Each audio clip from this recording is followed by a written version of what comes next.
industrial revolution or evolution? How should students prepare for AI and digital innovation? Good afternoon, everyone.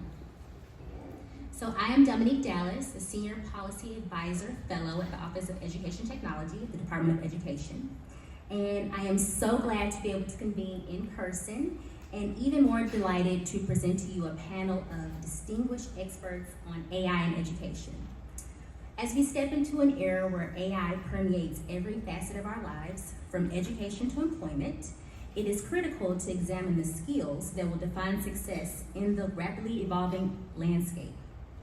Today, we will delve into not only the technical proficiency necessary for tomorrow's workforce, but also the softer, equally vital qualities that will shape well-rounded individuals capable of thriving in the age of AI. So join us as we explore the multifaceted nature of AI skills, from understanding complex models to the ethical considerations, to uncover a roadmap for preparing students for the challenges and opportunities that lie ahead. Before we get started, please, panelists, introduce yourselves. Good afternoon, everyone. I'm Alice Joubin from George Washington University here in Washington, D.C. I founded and direct the Digital Humanities Institute, where we study the relationship between digital artifacts, including AI, and our society, particularly in the realm of ethics and pedagogical strategies. I'm a member of George Washington Trustworthy AI initiative, where we're investigating the trustworthiness of AI and how to enhance that in higher education. Looking forward to our conversation. So, thank you, panelists. We're going to start with our first question. What are the fundamental skills students need to be proficient and successfully navigate AI? Two of the most important skills are meta-cognition skills and critical questioning skills. I'm going to outline each very briefly and explain why they're important. So what is metacognition? It's essentially contextual awareness, being very self-aware of why I frame a question this way. Why do I think that way, right? And this is important because we talk so much about machine text generation. Actually, generative word generation, if you have metacognition skills, you will begin to question it and understand it's a misnomer, because the current AI is actually a great shredder and remixer and synthesizer. So it produces assemblages, pastiches. It doesn't actually generate from scratch, right? It's a recombination machine. So that's just one example. The other, if educators have metacognition skills, we would become very aware of people's and learners' needs. Everyone has material needs and symbolic needs. And we need to address both continuously, we need to address them proactively. We need to discuss the needs and psychological motivations openly, right? All of these needs. So that's just another example. Now, critical questioning skills. This is a skill to formulate in-depth and open-ended questions, going beyond yes or no. Why is it important?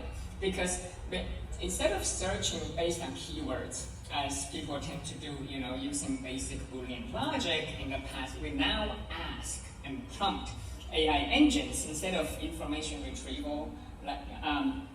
We now use AI to reassemble words, reassemble images, and so critical question skills are actually very important. The American society overemphasizes sometimes problem-solving skills, which of course is important, but people sometimes forget to ask, is that a problem to begin with? Is the problem worth solving? In the past, we used catalogs and online search portals to find, for example, books to read, right? We would scan a radio dial, we skip a long Spotify list to find songs to listen to. But now, AI breaks the paradigm completely because we ask questions to obtain reassembled content, not prepackaged content. Like books are prepackaged content. Now we are retrieving but also generating these contents on the fly with questions. So that's why critical questioning skills are important. So far, we've been discussing designing for students and educators and leaders.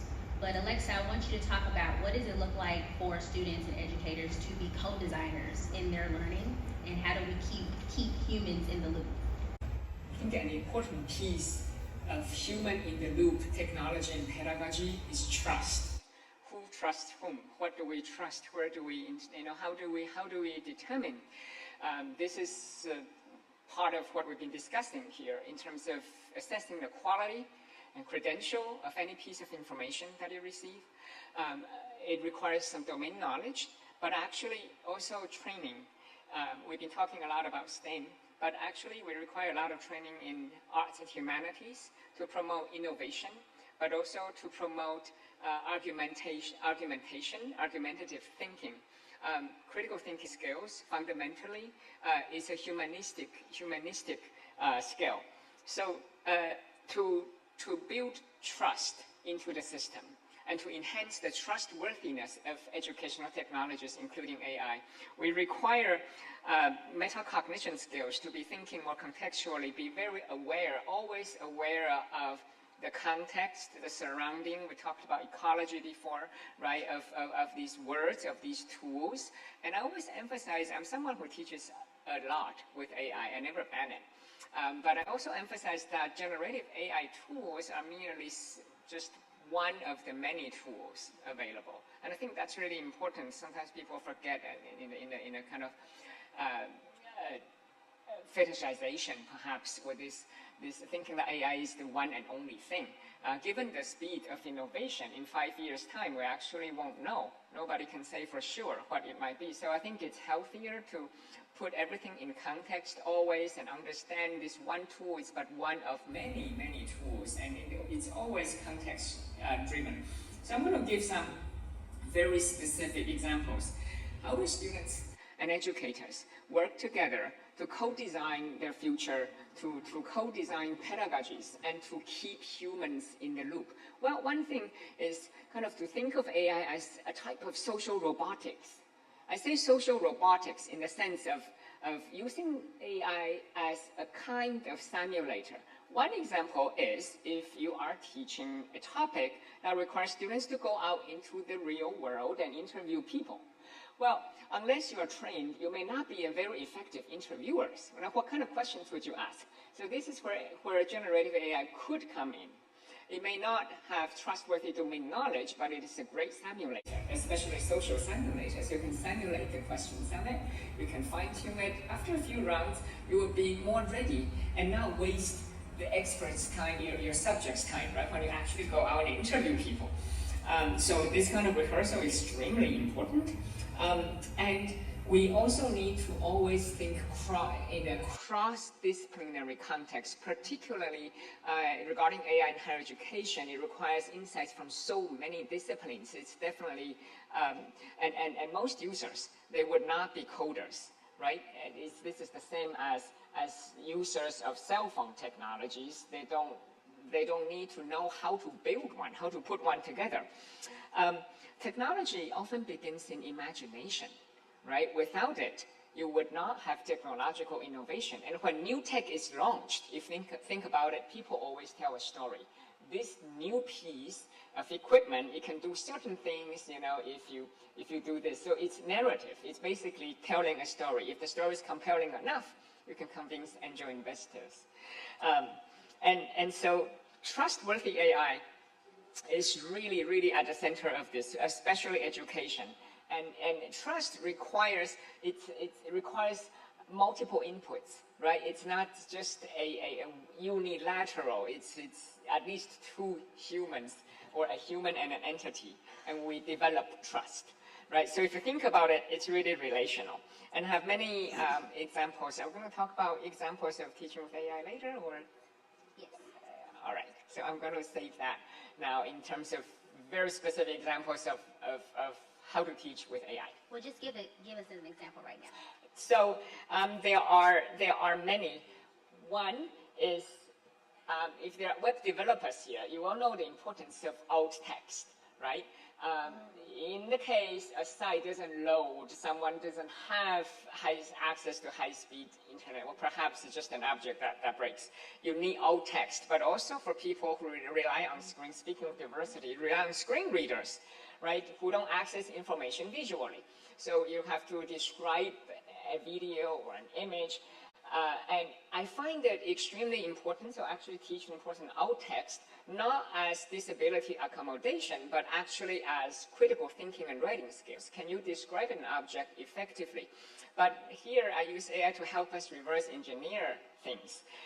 For example, we teach storytelling, and ask students to visualize it, but instead of, as a pre-exercise, you don't just say out loud, I visualize it in this way. You actually have to write it out as if it were alt text, and then we can use many tools such as Adobe Firefly, basically AI image synthesizers, and the alt text becomes prompts.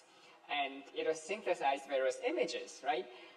If it's really off, perhaps your description, your alt text is not really precise enough if that doesn't reflect what you have in mind. So it's kind of a good beta tester, but also it prompts a lot of learner interest in terms of writing alt text is no longer a kind of banal exercise, it's for accommodation and I have to do it. But instead, it really prompts you to think deeply about how you describe how you think. Alexa, I love your enthusiasm and your energy, and it reads very techno-optimistic. And I want to, in the short couple of minutes we have left, I want to ask the panelists to share a piece of advice that is techno-optimistic for either educators or students with the current and future state of AI. I'll end with a word of caution as well. Basically, Sorry, I just took it. We should work against the fetishization of speed. And if you look carefully at marketing, so AI can help you do X, Y, Z faster. Nobody talks about better, faster. Is that always right? That's part of the corporate logic, of course, but I believe we can use our cultural logic to counteract that. It's not always kind of fetishization of speed. Cheaper, because now I can fire all the employees and just have this one person being overloaded. There's the kind of social ethics and kind of taking the collaboration out of the kind of social work. So that's really important. And I like an analogy. Can you imagine in the 90s if someone, I think today, Microsoft Word, people still put it on the resume perhaps, but I think that the time will come when that's just so quaint and ridiculous. Same with AI. Like nobody will put AI skills on the resume anymore because it is foundational. It is foundational, simply it's not mentioned. It's not like you put literate on the resume. So what does that mean though? So that means that we shouldn't be training kind of just technologists or kind of technocrats, but rather we should be training students for enduring skills. The skills we talk about, that can evolve in context rather than like I'm expert in open AI system. That means nothing, actually, because it evolves so fast. And a lot of companies, they actually prefer training on the job. So what do you come with, though? Ability to adapt, ability to learn. Sounds very kind of abstract, but actually you can acquire these skills in universities no matter what your majors are. If the foundational pieces are there. So I think that's far more important than kind of tech-centric, very specific, as in I majored in Microsoft Word, which of course means nothing right now. But back in the day, there was a time when, oh wow, you know how to use Word.